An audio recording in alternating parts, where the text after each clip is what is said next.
Hello दोस्तों, good morning. कैसे हैं आप सब लोग? उम्मीद करता हूँ आप सब लोग अच्छे होंगे। एक बार फिर से स्वागत है आपका मेरे इस चैनल पे राजस्थानी इन लंदन।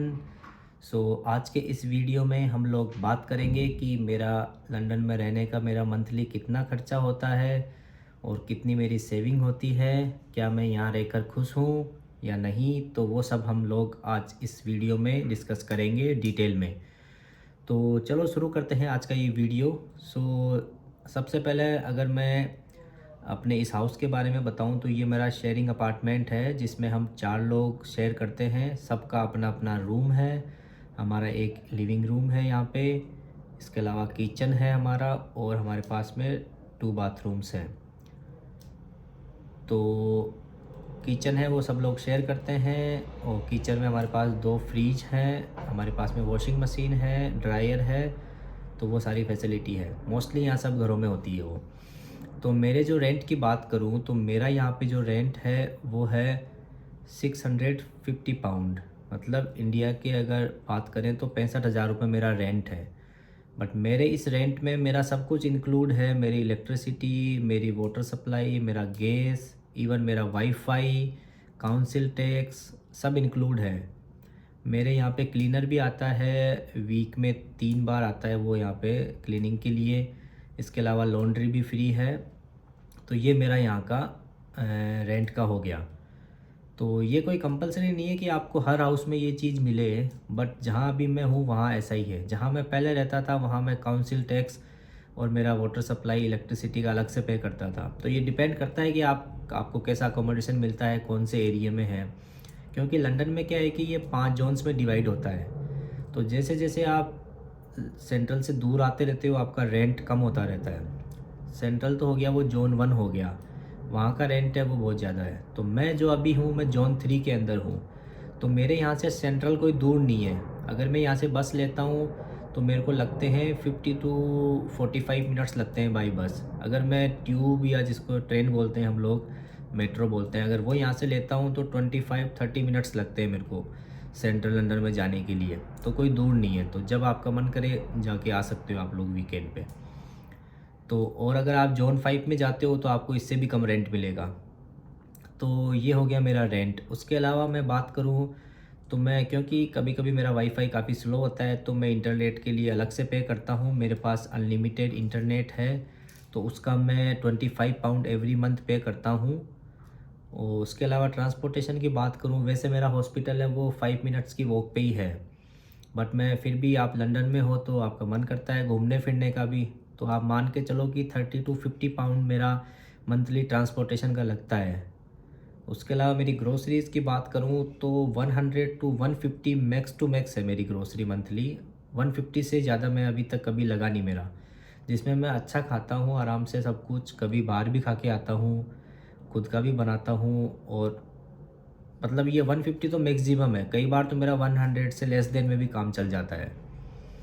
उसके अलावा बात करूँ तो मैं जिम भी जाता हूँ, तो मेरे जिम का है वो 40 पाउंड है। तो मेरे 40 पाउंड में सब कुछ इंक्लूड है, क्योंकि मेरी जिम में वहाँ पे स्विमिंग पूल भी है, वहाँ योगा, जुम्मा, इवन स्पोर्ट्स और भी कई सारी एक्टिविटीज़ हैं। तो मैं तो आज तक कभी किसी में इन्वॉल्व हुआ नहीं। जब भी टाइम मिलता है मैं तो जिम करके आता हूँ बस। बट ये मेरे क्या है कि मेरे घर के पास में है, इसलिए मैं पे कर रहा हूँ 40 पाउंड। बाकी यहाँ पे कुछ जिम्स ऐसी भी है जो 20 पाउंड में या 25 में भी आपको मिल जाएगी। इसके अलावा दूसरी चीज़ की बात करूँ तो यहाँ पे हमारी नर्सिंग्स की यूनियंस होती है। तो आप लोग जब भी यहाँ आते हो तो आपको यूनियन के साथ में एनरोल ज़रूर होना है। उसका क्यों होना है उसका रीज़न मैं ये बताता हूँ दोस्तों, कि अगर कल को अगर आपके साथ में कुछ ऐसा इंसिडेंट हो जाता है पेशेंट के साथ, तो ये जो यूनियंस है यही हमें सपोर्ट करती है और ये हमें बचाती है हमारे पिन को। अदरवाइज़ अगर आप किसी यूनियन के साथ में नहीं हो, कल को कुछ ऐसा हो जाता है, तो यहाँ पे मतलब वकील को हायर करना तो बहुत ही महंगा काम है। और ये सारा प्रोसेस मतलब फिर बहुत पैसा लगता है। उसमें भी रिस्क है कि आपके पिन नंबर बचेंगे या नहीं। तो इससे बेटर है कि यूनियन के साथ में अपने आप को एनरोल करो। तो उस यूनियन के लिए मैं मंथली पे करता हूँ 17 पाउंड के अराउंड। उसके अलावा मेरा एनएमसी का लगता है, जो मेरा ईयरली होता है वो 120 पाउंड एनएमसी लेता है मेरे से। तो आप मंथ का देख लो 10 पाउंड हो गया। तो ये मेरा पूरा मंथली मोटा मोटा खर्चा है। तो अगर आप इसको पूरे को कैलकुलेट करोगे तो ये लेस देन 1000 होता है। तो 1 लाख से भी कम रुपए में मेरा पूरा मंथली सब कुछ हो जाता है, जिसमें मैं अच्छा खाता पीता हूँ और अच्छे से रहता हूँ। शॉपिंग वगैरह करो वो सब आपके अलग खर्चे हैं। आप अगर पार्टी बॉय हो, आप अगर क्लबिंग करते हो, आप बार में जाते हो, आप पब में जाते हो, शॉपिंग करते हो, तो वो आपका एक्स्ट्रा खर्चा है। बट ये मैंने अपना मोटा मोटा खर्चा बताया है, जो तो होता ही है। इससे कम तो क्या ही होगा, इतना तो लगेगा आपका। तो ये हो गया सिंगल बंदे का बताया है मैंने आपको। अब अगर हम किसी कपल की बात करें तो कपल के लिए यहाँ पे ऐसे है कि आप स्टूडियो अपार्टमेंट ले सकते हो, जिसमें आपको एक बेडरूम मिलता है, लिविंग रूम मिलता है, आपको किचन मिलता है और अपना बाथरूम मिलता है। तो उसका जो रेंट है, जो मेरे साथ के कई लोग रहते हैं, तो कोई 900 पाउंड पे कर रहा है, कोई किसी का 1000 है। तो स्टूडियो अपार्टमेंट का इतना ही होता है। उसमें आप अपना और ख़र्चा जोड़ के तो आप मान के चलो ये आपका हो जाता है 1300 और 1400 के आसपास। फिर भी आप 2 जने में अगर डिवाइड करते हो तो उतना ही आता है, 600 और 700। सो ये हो गया कपल के लिए। अगर हम बात करें कि किसी के पास में कोई अपने बच्चों के साथ में आ रहा है, किसी के बच्चे भी हैं, तो फिर आपको बच्चों के लिए यहाँ पे क्या होता है कि अगर आपके जितने बच्चे हैं, आपको सिंगल बच्चे के लिए अलग से रूम लेना होता है। किसी के 2 बच्चे हैं तो आपका 2 रूम तो आपके 2 बच्चों के लिए हो गया और 1 रूम आप कपल के लिए हो गया। तो आपको 3 बेडरूम हाउस लेना पड़ेगा। सो 3 बेडरूम हाउस अभी रिसेंटली मेरे किसी सीनियर ने लिया है, तो वो मतलब 2000 पाउंड में उसने 3 बेडरूम हाउस लिया है। तो आप देख लो, मतलब फिर तो आप क्या ही बचाओगे यहाँ। तो इसीलिए मैं बोलता हूँ कि अगर आप सिंगल हो तब आप लंदन आ सकते हो। आपकी अगर फैमिली है, बच्चे हैं, तो फिर आपको सोचना पड़ेगा लंदन आने से पहले।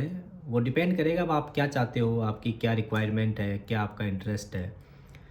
तो ये आपको मैंने मोटा मोटा बता दिया है कि अगर आप सिंगल हो तो आप लोग लंदन आ सकते हो। आप जोन 1 या 2 में क्यों जाते हो, आप 3 में जाओ, 4 में जाओ। जब आपको लंदन घूमना हो आप जा सकते हो। यहाँ पब्लिक ट्रांसपोर्ट है, यहाँ ट्यूब है एवरी 5-10 मिनट्स में, और मतलब आप कभी भी जाओ, अपना एंजॉय करके आ सकते हो।